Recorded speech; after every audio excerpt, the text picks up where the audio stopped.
wadooyinka dhaxmara bartamaha magaalada Beledweyne oo xilligan ay ka muuqdaan burbur xoogan ayaa waxa dhex fadhiya biyo ka dhashay roobkii guga oo ka curtay magaalada kuwaas oo laga yaabo inay ka dhashaan cudurro kala duwan.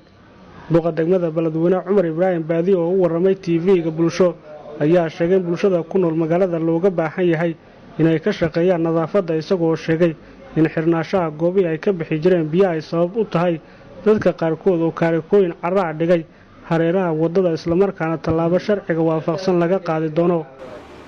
nadaafad darrada magaalada dhan annaga aan ku leenahay aad runtii dhanna dadweynaha aad saareeya sababtoo ah dadweynaha waxay sameeyeen nin kastaba kaarka carra inuu soo qaato iska horgeeyo biyihii meelaha irday ka bixi lahaayeenna waa la jaray marka midaas dadweynaha aan mataqaanaa eedada iska leh midda annaga eedada leenahay wax ka qabasho la'aanta insha allahu tacaala iyadana baleenka waa noogu jira inaan wax ka qabanno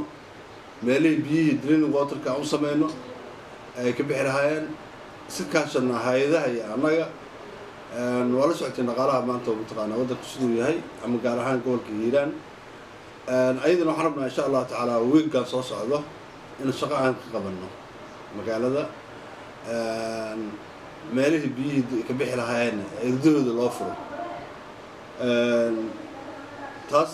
marka waxaa aragteen dhiiqadii iyo waxay buurkii biyihii soo wada celinayaan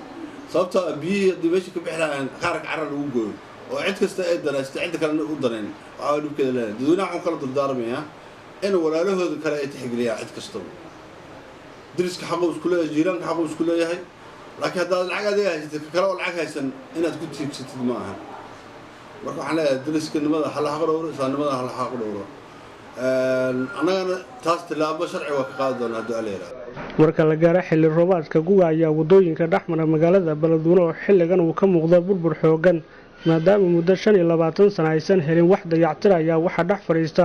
biyo ka dhasha roobka ka daa magaalada kuwaas oo ciriiri galiya isku socodka gaadiidka iyo dadka. Maxamed Cabdi Sanay, telefishinka caalamiga ee bulsho Beledweyne.